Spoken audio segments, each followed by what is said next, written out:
The Short Game is listener-supported on Patreon. If you'd like to support the show and join us on our Discord, head to theshortgame.net or patreon.com/theshortgame.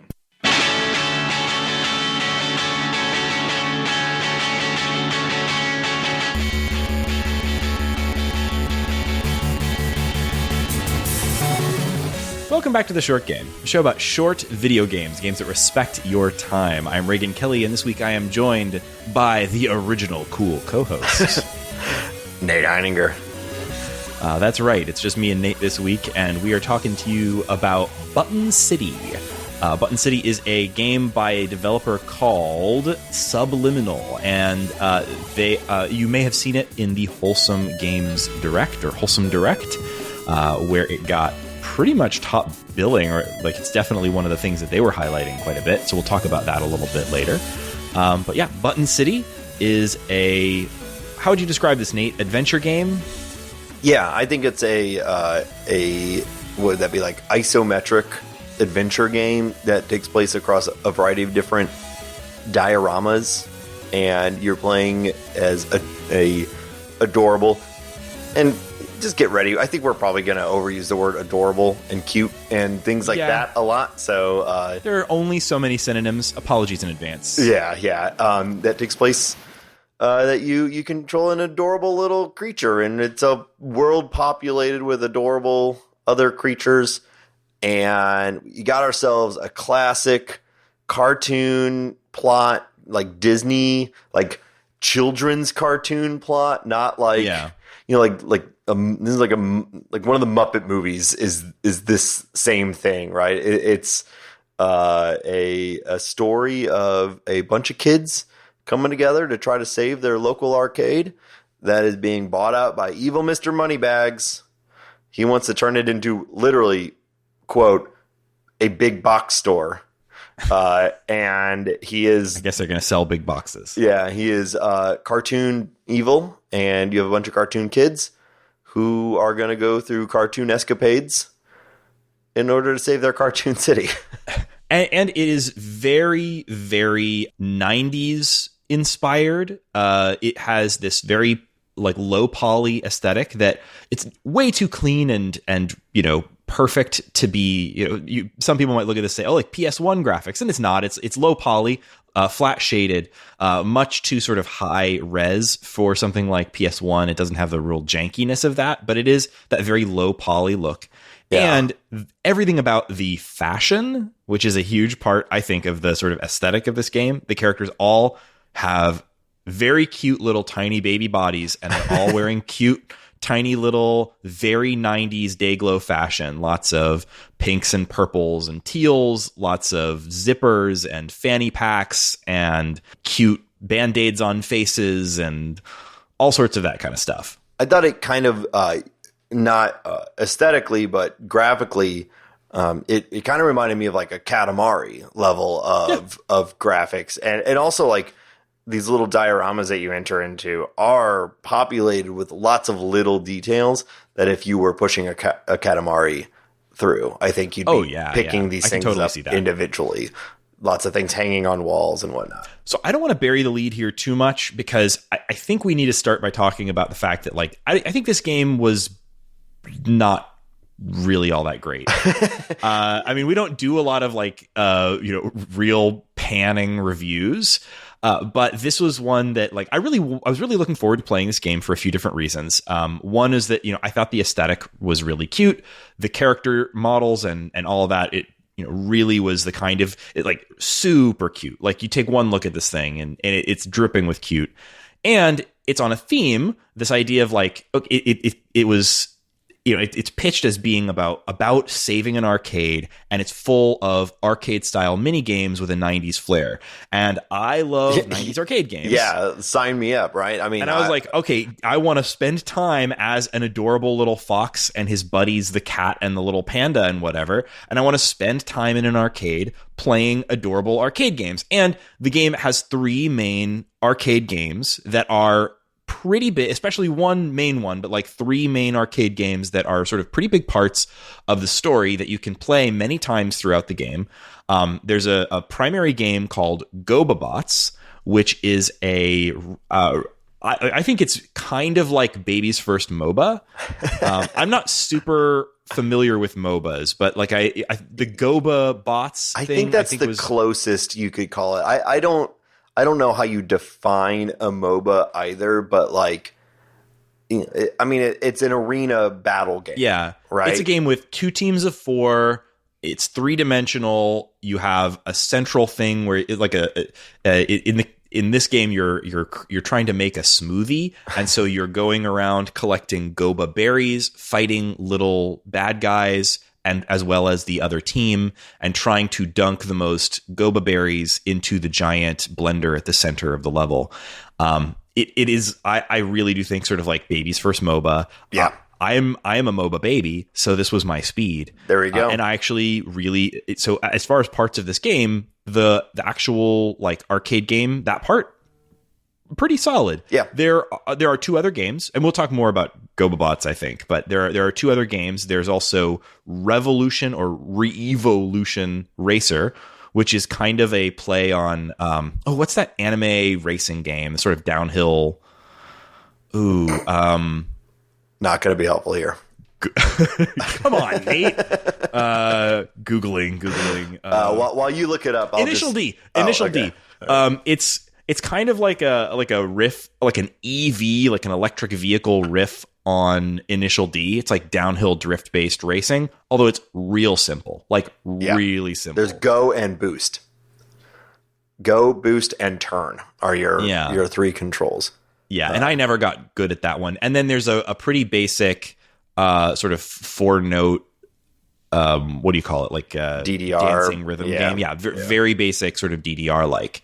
And I had issues with both Revolution Racer and Prisma Beats, the dancing rhythm game. Yeah, I'm bad at rhythm games like that already. So I tried it like twice. I was like, meh. Yeah. The racing game I did play several times and ended up feeling accomplished at it. But both of those you could literally never play. And those don't actually feature into the story. No. Goba Bots is the obsession of all of the main characters and is very featured in the story.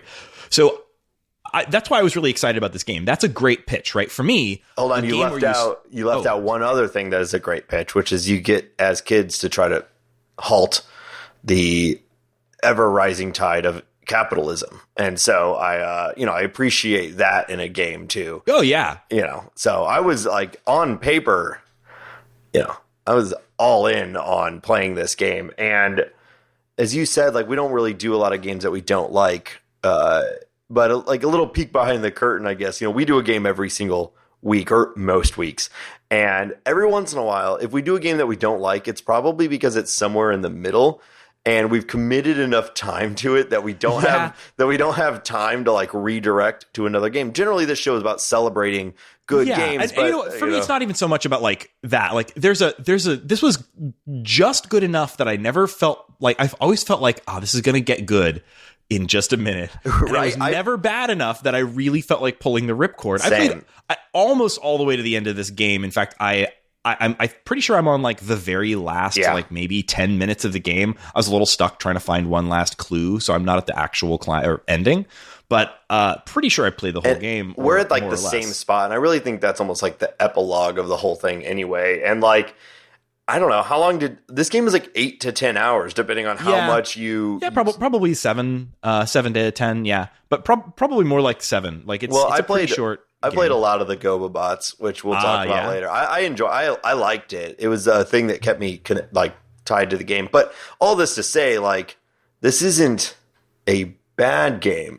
I played more of this game than many of the games that we've played over the last couple of months. It was never fun. It's got a lot of really good parts, but it's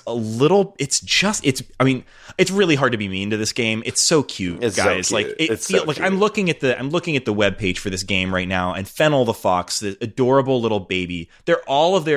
All of the characters have these proportions, like fat babies with pointy legs. Everyone babies. They're all babies. They got giant heads, huge eyes looking up at you. And adorable. And I can't look at Fennel the Fox and say, your game is shit.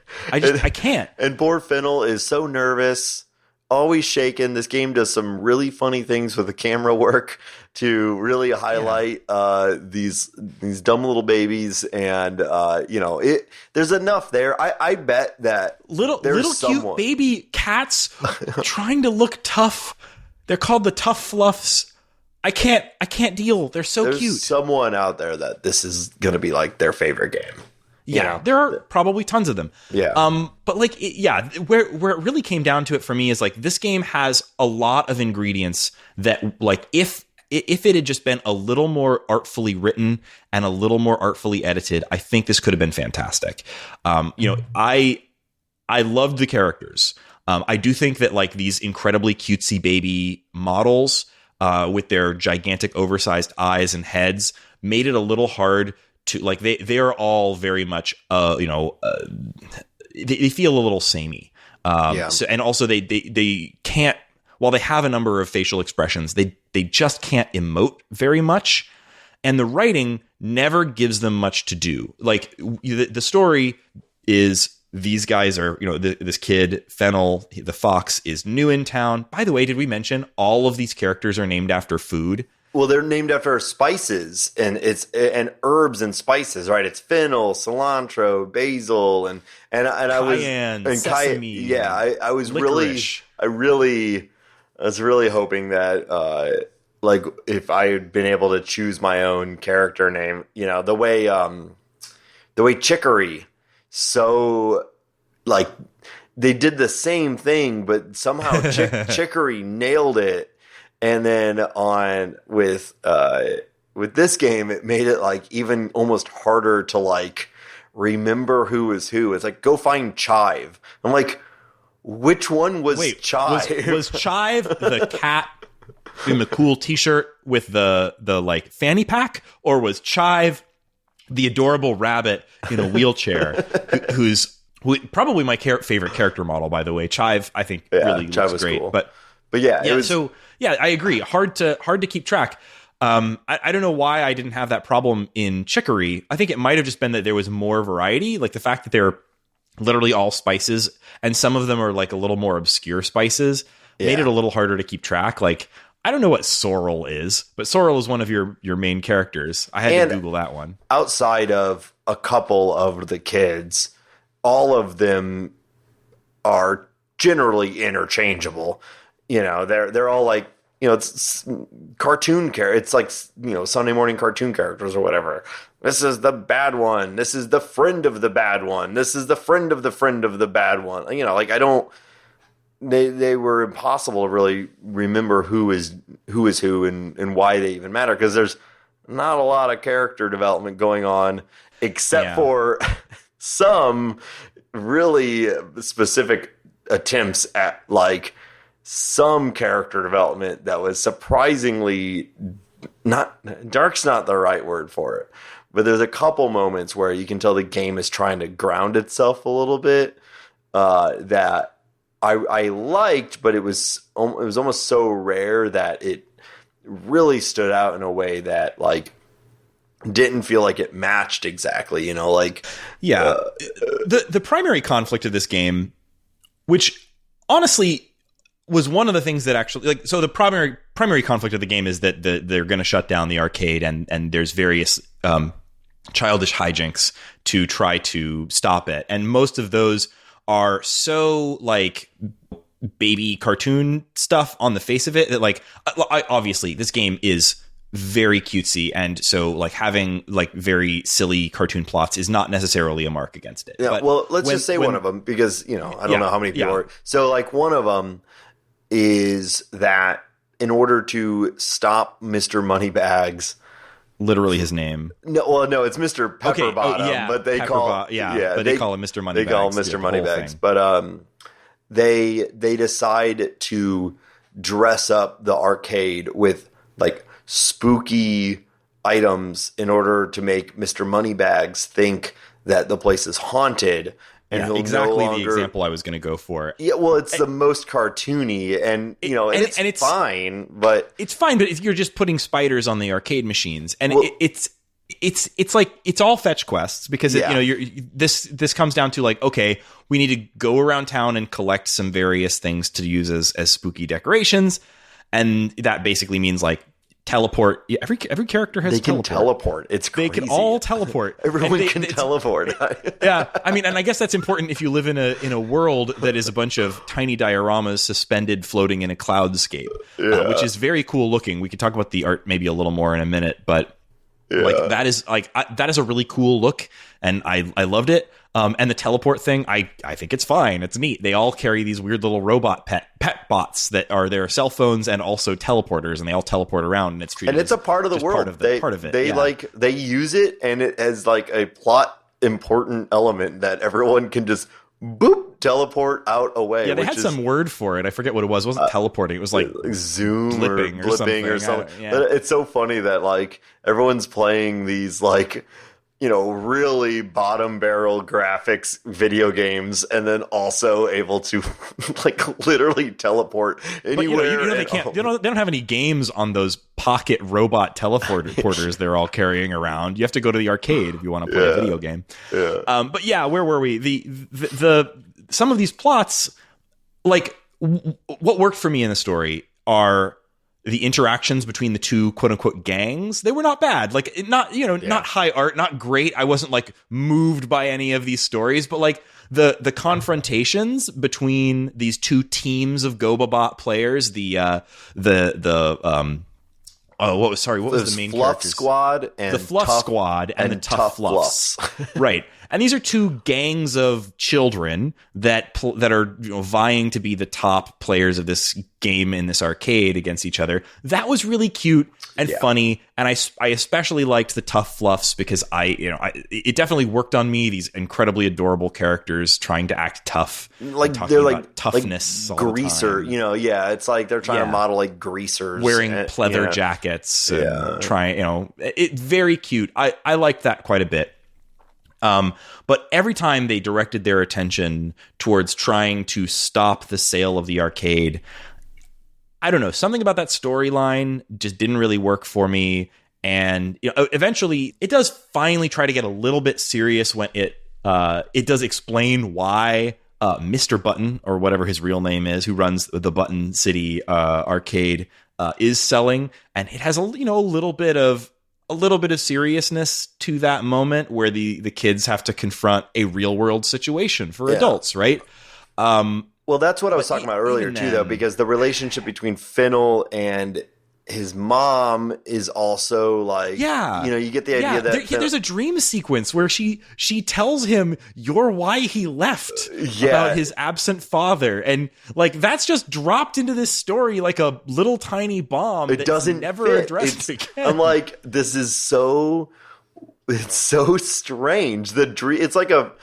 like a mad, I mean, so I'm a Night in the Woods and Chicory fan. I like my stories about adorable anthropomorphic animals to have a sense of realness to them, a sense of darkness, the perfect balance. Right, and Night in the Woods, perfect balance.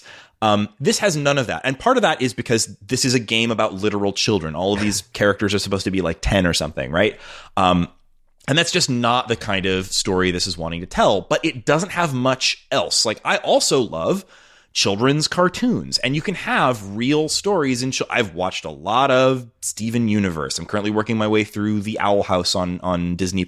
Like, I love children's programming that has a story to tell. And this could have done that. But it has the most incredibly boring story. Well, that's the biggest problem with this game to me, and that's it right there. You just talk about almost all of this game is watching these kids talk to each other, which is not generally very interesting because it's children talking to each other. Yeah, and they have maybe occasionally cute things to say, but it's like never ha funny. It's always kind of it's almost always just like okay, yep, like wow, yep, your kids talking to each other, yep, it's kids, and then you have a fetch quest, which has you just go to another place that you've already been, find the little item on the ground or on the wall or some like, I wouldn't even call them puzzles.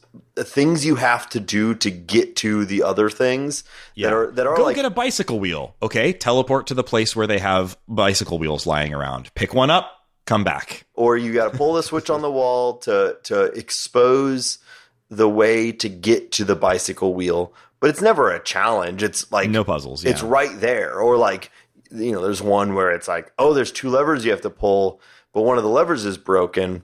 And they're like, what are we going to do? And they're like, I bet there's one around here. And then like the closest thing there's a lever in a box. It's right there. And it like, it almost made me think like, is this a game for children? Not just about children. Very well. I mean, like, and that, not shitting on it if it is like that, like this could definitely be played by kids. This could be kids' first adventure game. But if it is a game for kids, nothing about the way that it's been marketed or the vibe around it has been that this is for kids. It's supposed to be, at least the way I understood kids don't need 90s nostalgia. Like the 90s nostalgia play here is like, this is a game for adults who want to remember being kids. Yes, exactly. Is the vibe. So then it can't be a game that is for kids. It's not for kids, but it's not only for kids. Right. But they're not going to care. Like it is like the nostalgia of these like games and all that is what it's aiming at. So I don't know. It just like that. That's what I was saying right out of the gates on this is that like this game is mostly just boring. And that's what's disappointing about it because there's like we talked about it at the beginning of it. All the ingredients are there for this to be so good. And the one thing that I did not think was boring, the thing that I thought was actually enjoyable, and actually the thing that I was into this game for the first like hour or two is the MOBA game because out of the gates, the game, like I think I put this in our Discord, but about an hour in, I wrote, this is like Pyre, but for children because early on, yeah, I forgot. On, and I meant it because early on in the game, you have a couple early matches of this GobaBots game where you're playing the tough squad, the tough fluffs. The tough fluffs, yeah. And the world is reacting to the fact that you either won or you lost. And like if you win, it's like everyone is talking about it. And it seemed to me to set off a chain of events based off of the fact that my team had won. And I was thinking and I'm totally down for a story in which like there's a game that is the most important thing in the world to all of these characters, right? And high stakes in the tiny world of this arcade. And I thought that's great, exactly, and that was cool. And I was like, "Ooh, I'm into this!" Like just like Pyre, I want to be good at the game in order to have like a good outcome in the real world. Yeah, I want to really show those tough. Yeah, I want to beat up these children, and so like I was kind of into it, and then. There's like 4 hours of this game where you are never compelled to play the GobaBots game. And now you can go around and like challenge anyone in the world to doing a match of GobaBots, but all that it does is reward you with money and tickets to give you more stuff to be good at GobaBots, but you are never compelled to play the game. And also, for some reason, maybe like 4, I think, critical GobaBots matches that are not skippable. And there is like 4 hours of content in between. There's 4 hours of fetch quests, or just like literally cut. Like there's an entire mini scene in this game that is just watching another game that someone made that you have like almost no control over. But anyway, you're talking about the little sort of like visual novel. Yeah, Look, I don't hate that. I love that. Okay, actually. that's cool.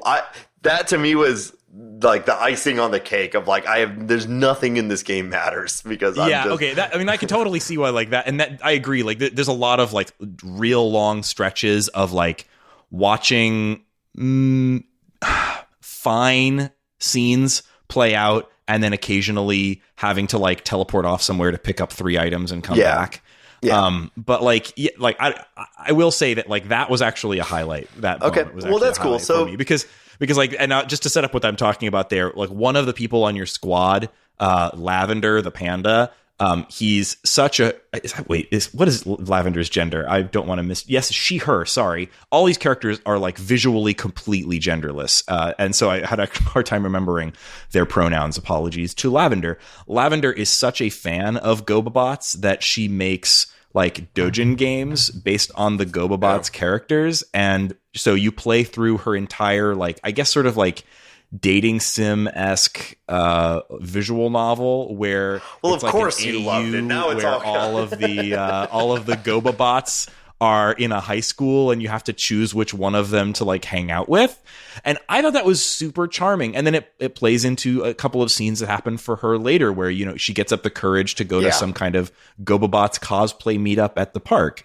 And you encourage her to do that. That's the kind of stuff that happens in these characters' side quests. And I loved that, actually. That was like a highlight. I liked the metaphor of it. I did not like the execution of it, but you know, that's cool. Yeah, I mean, you know, whether you're willing to sit through like a 40-minute actual little mini visual novel in the middle of your adventure game peppered with arcade games is like maybe you will have the patience for that and maybe you won't. I just wanted to play more GobaBots, and what's also funny too is that these kids are obsessed with GobaBots. Everything comes back to GobaBots, so I really expected to.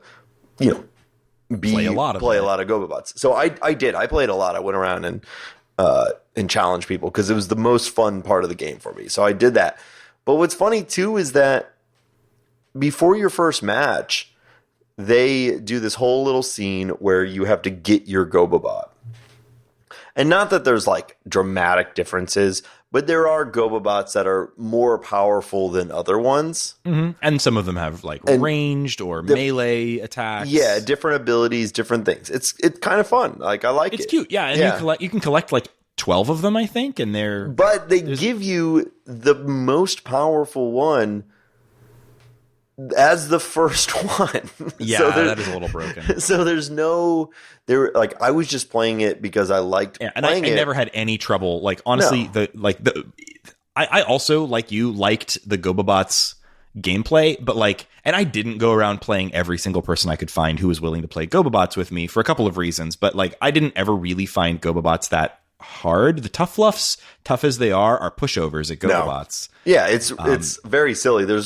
There is no, other than those random emotional elements of that they try to drop in. There's never actually any stress or problems in this game. All the way down to the GobaBots, you almost always are going to win, and probably by a good margin. Now, there are some people that I encountered in the challenges where it's like, oh, I only won by 3 points instead of 30. Yeah, a lot. But that was still I don't know, it's fun. It's literally a 3-minute MOBA, and that was appealing, and it was fun, and I enjoyed it. But I just to bring this all back, they set up the whole game. I never really looked too much at marketing or expectations. I just play the games, and they set up the beginning of this game to really feel like playing GobaBots is going to be an instrumental element of this game, and it's going to winning or losing is going to have an impact on the world. And maybe that's my fault for misreading the situation, but it couldn't be further from the truth. I don't think it matters if you win or you lose. I'm sure there's dialogue, that's slightly different if you lose rather than win. And you don't have to play any of these games. And every game is, if you do in the rare occasion have to play it, it's 3 minutes. So really this is a visual novel fetch quest adventure game with moments of a little optional arcade game. Yeah. And I wish that balance was a little bit more. Just give me if there was a GobaBots match that had some degree more stakes, more time spent in the arcade would have, I think, done better for this. Less fetch quests. But Fiddle has never been to the arcade before, and then within 6 hours is I've committed my life to the. I wish there was a little bit more of tying everyone to the arcade. I don't know. I just wish, and the writing, like I just really wish there'd been more here. Like there's good bones here that like it just needed better flesh on those bones.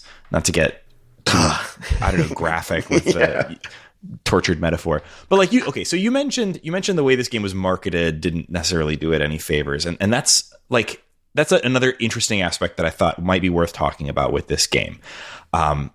First of all, it gave me no pleasure to shit on this game. This is like, this is like a 5 out of 10 for me, which is like, I do not recommend this game, but I think there's a lot of lovely, cute things about it. And something about the conversation we just had felt a little bit like pushing over a toddler, It just, it almost comes like we already talked about this, but like this is closer to a game for kids than a game for adults, which then makes you feel really bad. Like it does. It makes me feel really bad to shit on this game because like it is so cute. There is good. So to your point that you said a moment ago, like we both have small children. And now I spend a considerable amount of time engaging in children's media. There is good children's media that is compelling and interesting, and not just stuff like Steven Universe. It's kids media, but that's really aimed at like a crossover between kids and adults. Yeah, there's that's like younger grades, but not like toddler media. Yeah, and they all know that like 80% of their fan base are adults, right? Like it's. I don't agree with you on that. I think the Steven Universe and other shows like it, their fan bases skew younger than you think. Maybe, but at the very least, it's like teenagers. It's not children, but anyway, even stuff that is aimed directly at like 5-year-olds, there is good stuff for 5-year-olds that is compelling, that the 5-year-old is like compelled by, and then there's like trash, right? And I won't call this trash because it's not,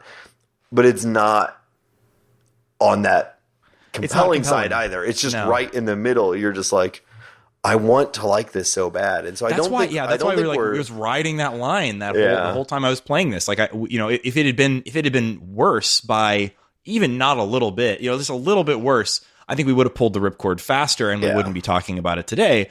But it also it was good enough that like it kept me going. I played like 8 hours of this game, and that's a lot for me. Like we're normally, way less unless it's a roguelike that I can just, play like 100 hours of. Like I'm never that far into this game, and it just is constantly disappointing. But anyway, you want to talk about Wholesome Games. We want to talk about So the other thing I thought this might be a interesting way into a conversation was like, and we talked about this a little bit on the Discord a while ago, because first of all, to set this up, this is I mentioned this game was featured heavily in the Wholesome Direct, and Wholesome Games or Wholesome Direct. I'm not sure whether they like the organization, quote unquote, is actually called Wholesome Direct. Wholesome Direct and their various Twitter and Instagram accounts and whatnot are a sort of independent volunteer run thing. I think it basically started as like a popular Twitter account where somebody was just highlighting games that they thought were wholesome, and it spun from that into being a thing. And you probably, if you're keyed in on the sort of indie game landscape, you probably heard about the Wholesome Direct, which was like June of this year. And I don't think it's the first one. They've done things like this before, although this one was like really high profile, and it happened around, I guess, E3-ish times. And, because there were not a lot of like big announcements, having a big basically, video event that took the form of the same sort of vibe of the Nintendo Directs, but featuring a bunch of games, that are quote unquote wholesome, indie games. It got a lot of attention, and I think it's actually a really good thing for the indie game scene to have this kind of thing happen. But there's something about this that has also really rubbed me the wrong way, and it's hard to really explain why. And so I kind of wanted to talk through, like, first of all, like, what is Wholesome Direct and Wholesome Games, and then a little bit of like why I've had this strange, like, even though like there's a lot to like about this, and I have this weird discomfort with it. And like, what's that about? Well, Raygan, I'm here to listen. I've said numerous times at this point that I tend to generally avoid a lot of games press, and not out of any sort of like pretentious thing. I just don't engage with it a lot, and I actually think it's good for my role on the show is to like go into games with as little like pre-existing knowledge as possible. I try to just play it like for what it is as a game. So I'm aware of Wholesome Games as a thing, but honestly, you've been educating me a little bit as to like the degree of the like branding that is Wholesome Games. And I'll say from the outside, I don't know, it seems fine. So what is, what is your, why is it bugging you? Let's talk it out. Okay. So like, first of all, I want to say that like, when this started really, when the Wholesome Direct thing started really blowing up in advance of the big event, and I started looking this up and just hearing about Wholesome Direct and Wholesome Games constantly on Twitter and other places, I had an initial sort of knee-jerk like response. Like, this is separate from the games themselves. I'm talking exclusively about the sort of vibe of the way these games are being promoted as a thing. And I'm saying also now, like right up front, that this was a me response. This is like, but I just thought it was interesting, and I did a lot of thinking about why I felt this way, and I've come down in some interesting places on it, I think. But like, when I hear the word wholesome, right? Wholesome as a word, this is just a word thing for me, is like very much tied into like ideas about quote unquote family values, right? And like things being wholesome means that necessarily there are other things that are unwholesome, right? And like the word wholesome is very tied into this idea of like physical and mental well-being, right? Wholesome means, promoting well-being in the body, right? Like, and so this idea that like there's this, this group that is promoting games that are primarily identifiable by basically like they don't have like here's our checklist of what is required to be a wholesome game. And if you go to their website, they have an FAQ, and I'm going to talk about some of the things on their FAQ in a minute. I think it's actually really well written. They do a great job of explaining themselves. But like, if I had to sort of glance at the games that were a part of their events and that they highlight on their Twitter account and say like, what is a wholesome game?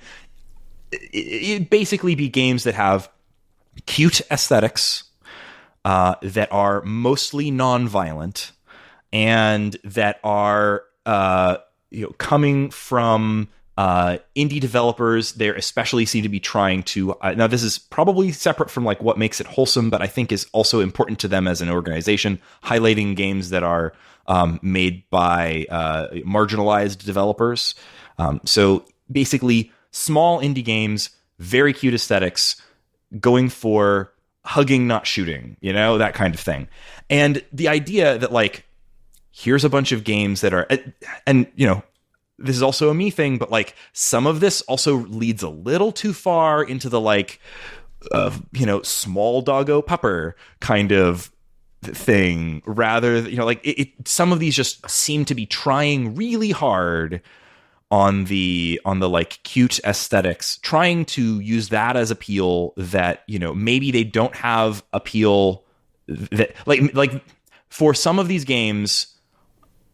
Obviously, there's a lot of really good. They've got a huge catalog of games that they've highlighted on their Twitter account, and there's a huge number of games in this direct. And there's only so much you can tell from marketing and from a trailer, but like it really felt like this was to me at the time, it felt like this was a bunch of games that are being highlighted and sold on their cute aesthetic, right? And that. Associating a cute aesthetic and lack of violence with wholesomeness, and by contrast, sort of implying the unwholesomeness of other types of games. And it just really rubbed me the wrong way. So your concern is that they're exploiting a vibe to move units rather than I don't. Yeah, and I never thought it was as mercenary as that. Like, it's obviously an independent, volunteer, and who can cast shade on people trying to bring eyes to small indie game projects. Like, I don't think they're just trying to move units. Like, I never really thought that, but I did think it was like, it felt like an excess of a certain type of vibe that might be a little bit overdone. And the thing is, like, that was my initial knee-jerk reaction, was like, this was something that, like, I am into cute games. I love cute things. I really love cute things. I love indie games. I love cute indie games. But it felt like I felt less interested in playing these games on first glance because of it's like a single cute indie game in isolation is, oh, cute. That has a cute vibe. 40 cute indie games back to back just made me feel like I wanted to, like, I wanted to, like, see red somehow. It didn't. You've gone all the way back around. It was so wholesome. You've gone to anger. So it sounds like your initial thought was like wholesome. The anger or the concern is, it's like, these are wholesome games. Onward, Christian soldiers. Right. But, like, but I don't know that that's what they're doing in execution. No. So like, especially if they're focusing on marginalized developers. Right. It's a good thing, right? So, like, I see your point of that, like. And, like, they could have used less freighted words too. Like, they could have called these cozy games. I've seen a lot of people use cozy as but any word you choose for something like this is going to exclude some part of these games. There's games in the Wholesome Direct that aren't cozy. They're still cute in some way or other, but they're not cozy. But, like, they say, games that the developer who started this Twitter account that became this thing was curating games according to their feelings of comfort, compassion, and coziness. And, like, you can't argue with comfort, compassion, and coziness, I guess, but, like, I don't know. Something about this just, you understand me, right? Like, I can't truly explain my feelings here. It's just a knee jerk, like, I think if your concern of the approach of promoting wholesomeness as potentially meaning that they're promoting that sort of, like, good family values is a legitimate concern. I had not thought of it that way. I guess I have not tied, like, wholesome to that degree. I think I just think I have associations with the word wholesome. Yeah. That are, like, very tied into, like, feelings of, like, personal resentment towards things like which the religious right. Yeah, for sure. And that's what, it's focus on the family, play wholesome games. Yeah, and I think that's so fair, okay. And so here's the thing. Like, they have thought of this, right? Yeah. I'm not the only person who felt this way. They had a little bit of backlash about this, and some of that backlash from people that I would not want to be associated with. Backlash for reasons that I think are completely invalid and maybe even bigoted. So, like, I don't come at this from a position of thinking, like, wow, these Wholesome Games people are shit, right? But, like, I did want to talk about that reaction that I had, because I also wanted to highlight how they responded to that, which I thought, they're not responding to me. It's like, I wasn't out here, like, on Twitter, like, railing against Wholesome Games or whatever. But, like, there were other people that felt like I did, and other people who felt weird about Wholesome Games in other ways that I don't so much align with. But I can. What I will say is this. Again, at the beginning, I said I ignore Games Press mostly for, like, journalistic purposes, not out of any, like, avoidance or pretension. However, I will say everything that you're saying right now does make me glad that I mostly avoid things like this. Yeah. Okay. So a couple things, like their FAQ. And I'm not going to read every bit of this. You can go to their wholesomegames.com and scroll down past the gigantic gallery wall of of, little game posters, and you'll find their FAQ. It's at the bottom of the page, and it's easy to find, and it's really in depth. And having read it, I went in with my, deflector shields up, right? Sure. And having read it, I came away feeling a lot better. Great. About this thing. And I am going to read some of it here. Okay. Sorry if this doesn't make good podcasting, but I think it's worth hearing some of their words about the Wholesome Direct. So first of all, what makes a game wholesome? And their response, their FAQ. That's up to you to decide. It's subjective, and we don't want to pretend that it isn't. Something we've always tried to be mindful of is that what looks wholesome to one person might not look wholesome to someone else. If a game is cute and cozy but contains harmful stereotypes, is it wholesome? We say no. If a game is violent, but that violence is about overthrowing an oppressor, is that unwholesome? We say no. I can tell you I don't think there's any violent games about overthrowing oppressors in their direct, but okay, fair.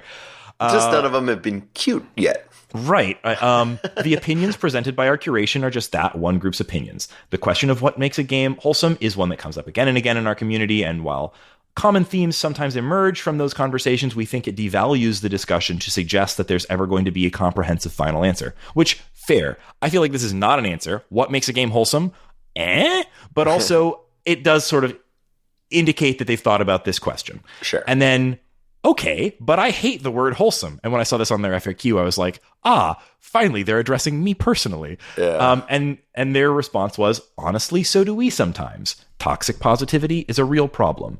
And lots of words and ideas like wholesome or family values have been warped into dog whistles and harmful purity tests or used to dismiss serious concerns. We want to make absolutely clear that our values are diametrically opposed to these uses, and we can only hope that's reflected in our work. Well, there you Great go. Response. Right? Great response. Yeah. I still don't like the word wholesome. Sure. I would have rather they renamed it. Next thing on their questions, are non-wholesome games bad? Not at all. Wholesome games is not a synonym for good games, and we believe every type of game can and should coexist, including scary and violent games that we don't curate. Every game fills a niche, and while our group focuses on highlighting games in those niches, we all play and love games that aren't part of the genre too. Fair. Okay. Yeah, there you go. Are wholesome games political? We believe everything, especially the media we create and consume, is political. We actively avoid hateful content, bigotry, and developers who have been exploitative or otherwise abusive, and we encourage developers to use their voices to support worthy causes. Sometimes it's a radical act to make dark and upsetting art, and sometimes it's a radical to make hopeful art in times of adversity. Great. Okay, I'm not going to read any more of their stuff here, but I think that's good. I think this is fine. They started a Twitter account that got really, really big with a word they chose. And, I bet if they could go back, they might pick a different word because it sounds like they've been questioned a lot. But it sounds like they're thinking about all of it appropriately. Yeah. So, and, do I think every single game presented in the Wholesome Direct looks good? No. There's some things in there that I'm definitely not interested in playing. But there's some in there that really I am. There's some good bird content. Oh yeah, we're always up for bird content. Get that Discord. We are the channel that I think is the longest living is Bird Week Forever. Yeah, man, Bird Week. This has inspired me, Raygan. I think I'm going to start I'm going to start a new Twitter and my own event, and it's going to be. I'm thinking the Jazzy Direct. And I just want to see what sort of bullshit I get myself into online. What other adjectives that are super loaded that everyone, no one is going to agree on. I think there's a market for this now, and this group has figured it out.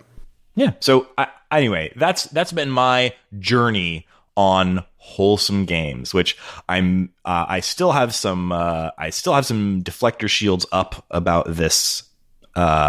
As a description of a quote unquote genre, which it isn't. I dislike it being discussed as a genre. But as an organization, I think these people are fine. And they are highlighting games that I think are interesting, or at least some of them are. So thumbs up. And it's a bummer that I wasn't more into Button City, but it had everything going for it, and I'm definitely continuing to keep an eye on games from Wholesome Games. Yeah. Yeah. So do we have anything else to talk about, or do we want to go to what's making us happy this week? No, I feel like we're just going to repeat ourselves about Button City. Check it out. Yeah. Check it out if it sounds good. Yeah. We didn't we didn't talk about this at the top. Button City's out on everything. It came out today. So we played it via codes provided by the publisher. Thank you to the publisher of Button City. We hope they continue to give us codes. Thanks, guys. The game is out on Steam. It's on itch.io. It's on the Nintendo Switch. It's on PlayStation and Xbox consoles. And there is a place for this game. I would say if you have a kid in your life who wants to play their first adventure game, and maybe you want to help them a little bit through the MOBA, this is a game that might be fun to play along with them. Yeah. Not for me, but I had some fun in my 7-ish hours with the game. So there it is. And it's $20 on all the platforms I mentioned. That made me think of something that I thought about a couple times through this game, which I've never thought about in another game, which is, I wonder if this game would have benefited from some degree of voice acting. I don't know. I normally don't want voice acting in games like this that have a lot of text, but considering our difficulty of differentiating everything, it might have been nice, and to aid in the cartoon element of it, it might have been nice if the characters had some would have degree. been incredibly expensive. It's not a huge cast, but there's at least 10 major characters. Of course, and there's so much talking. There's a lot. It would have been impossible to voice act it. So I understand that that might not be a reasonable. They've got the Simlish or Animal Crossing wah-wahs, I think, right? Like they've got some sounds that they make when text is kind of, but it's maybe some way to distinct. Yeah, I agree though. Like there is a sameness to the characters that's just sort of part and parcel of making all of the characters look like gigantic babies. And you know what? On adding in another unrealistic request. Let's get some online server support for GobaBots. Let's. Nate. You know what this tells me? I think you just need to play MOBAs. This actually made me think a lot. This came out the same week as everyone is talking about the new Pokemon. I know. MOBA. I need to play it. I downloaded it. I actually downloaded Button City and Pokemon Unite at the same time. Together, and Button City was enough to keep me going, to keep playing it like 19 different times. I was like, I'm just going to close this and play Pokemon Unite. But no, I'm going to keep playing Button City. Yeah, like Pokemon Unite is probably like, if Button City is like, or GobaBots is like baby's first MOBA, Pokemon Unite sounds like it's more like Pokemon Tween's first MOBA. Yeah. And it sounds like a good place to start for MOBA neophytes, which has had me kind of interested in it. I would probably have already downloaded it, except I'm kind of allergic to the games with that sort of monetization. So I've kind of stayed away for that reason. I also don't play a lot of online anything. I played League of Legends a fair amount pretty early on, and ultimately this almost never happens to me, but it was so bad. And I know it's better now, but the community was so toxic in game that I was like, I don't want to be a part of this. And then I also played the Blizzard one. Is it Heroes of the Storm? Heroes of the Storm, and I enjoyed that. But I've only got time in my life for one infinite repeatable game at a time, and I just like anything that has that online element where you're going to commit to like an hour. Heroes of the Storm is better, but League, it's like if you really want to play, you're like, I'm going to sit and do exactly this for an hour. Yeah. And that's why I was so interested. I mean, more interested than I've been in any other MOBA. Just like somebody said, Pokemon Unite, like 10-minute matches. Yeah, there's a timer. They're 10-minute matches. And Heroes of the Storm is usually like 20 to 25, plus or minus. But yeah, I'm open. Like I like the idea and the intent of MOBAs. I generally like online multiplayer games. I've never played one, so I let's do Pokemon Unite for our next game. Oh no, don't do this to me, Nate. No. Let's do you know what the world needs is more coverage of League of Legends. Let's let's get me and you and Shane and Laura, and we'll do a League episode. I don't think people know about that game and how it works. Yeah. We've converted the show over to only covering free to play. It's a big market. It might be time to pivot. Well,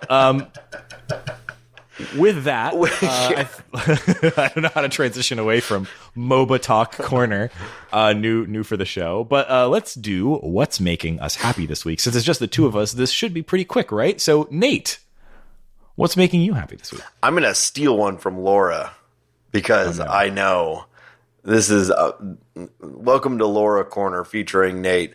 I'm going to talk about a show that's on Apple TV that Molly and I started watching, and the last episode of the first season comes out in a few days.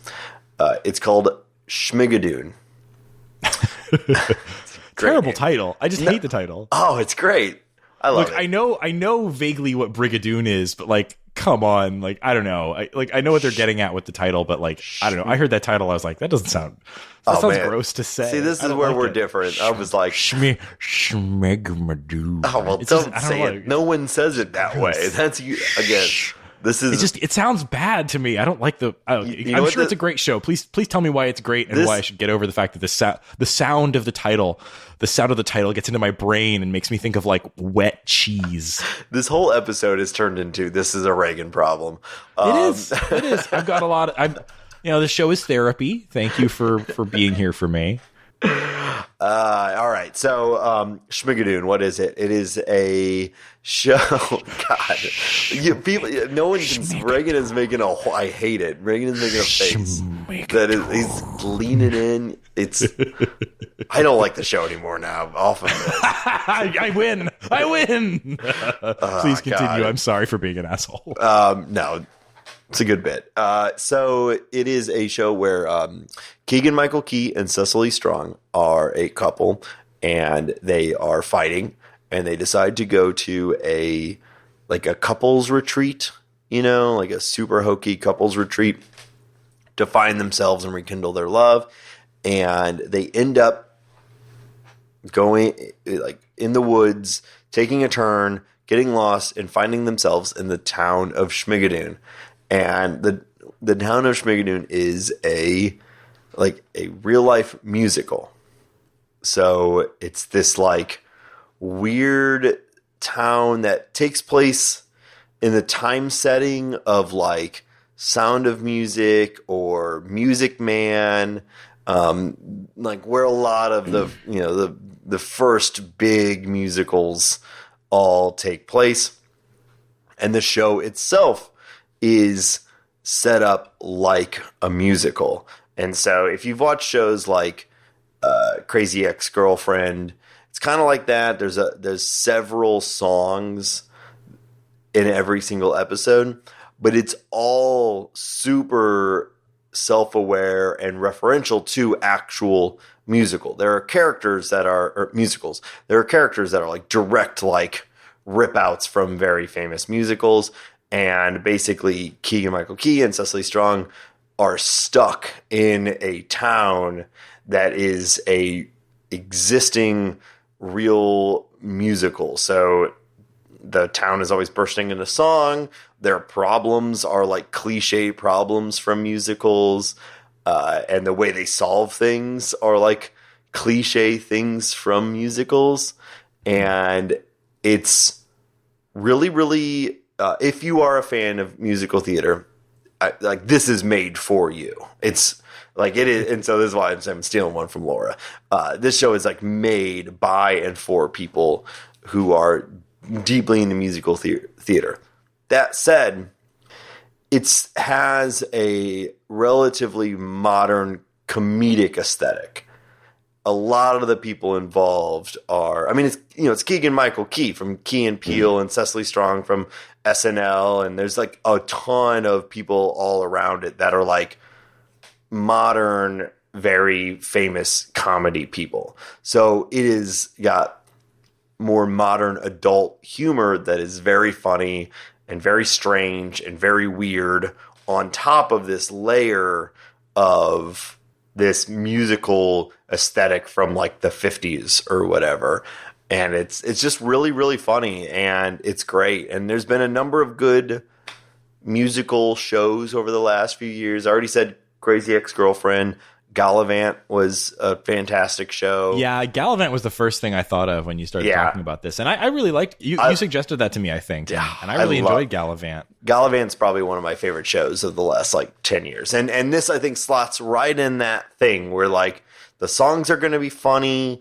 Everyone's going to do just a great job. And then this one is directly, musical theater reference. A ton of, there are direct references to multiple musicals that everyone would know. And then if you're into that stuff, it's even better.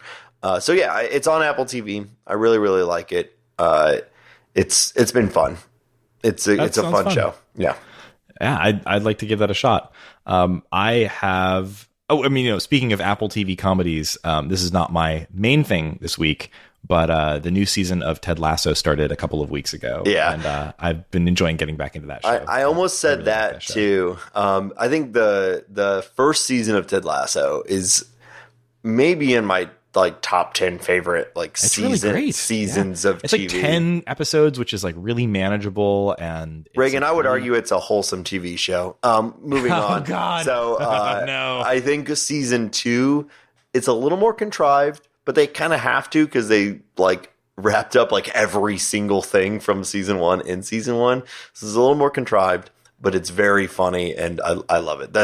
I feel I've only watched the first. I think I've watched the first 3 episodes, which I think is all that's out at this point. But and by the way, I'm so unused now to waiting a week for every episode of a show. I don't do that anymore. I know. I don't watch shows week to week anymore. The idea that I've watched 3 episodes, you mean I can't watch a 4th one now? They're bringing it back. Disney's got its claws in all of us with the constant slow drip of Marvel stuff now, and that's been a huge success. So we're going right back to it.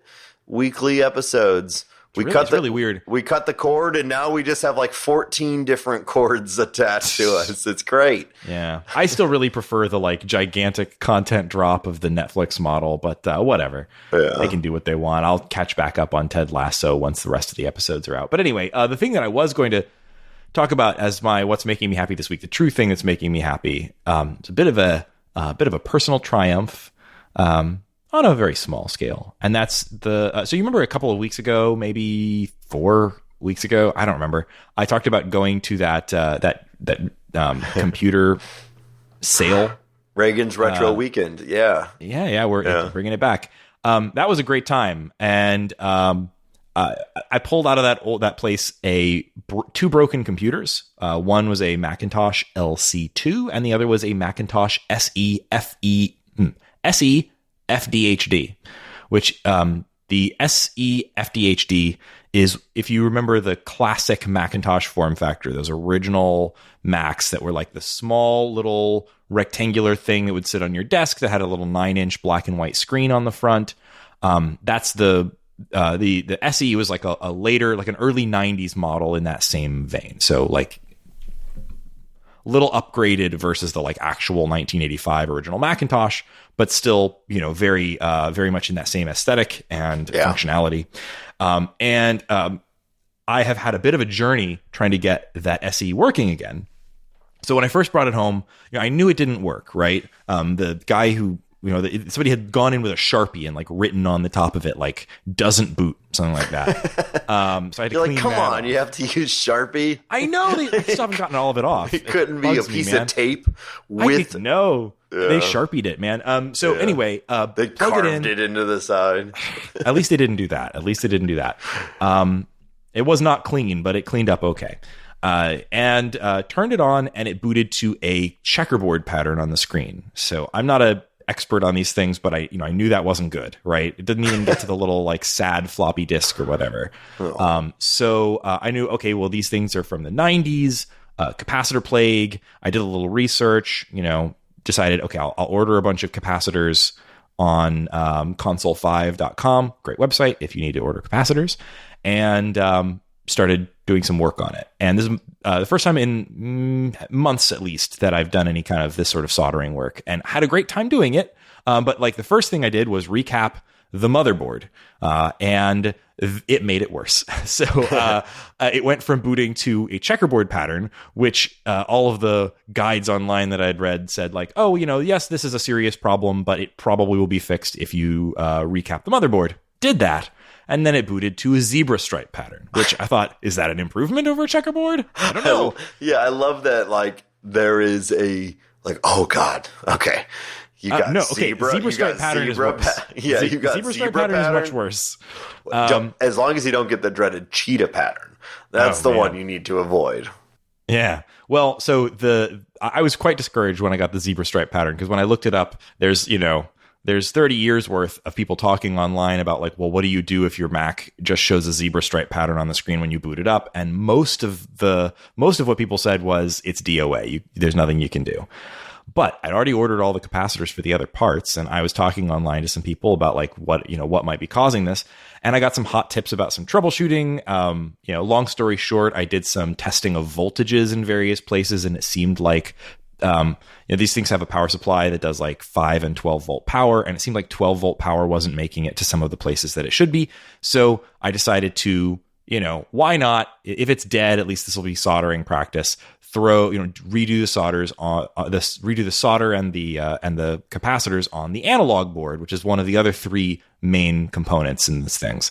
Redid that, expecting nothing, plugged it in, bam, it works. I was over the moon. Nice. And so in the week since, I've just spent the time just doing stuff with it. I haven't had a computer like this since the literal 90s, so I had to relearn a little bit about how some of the stuff on them works.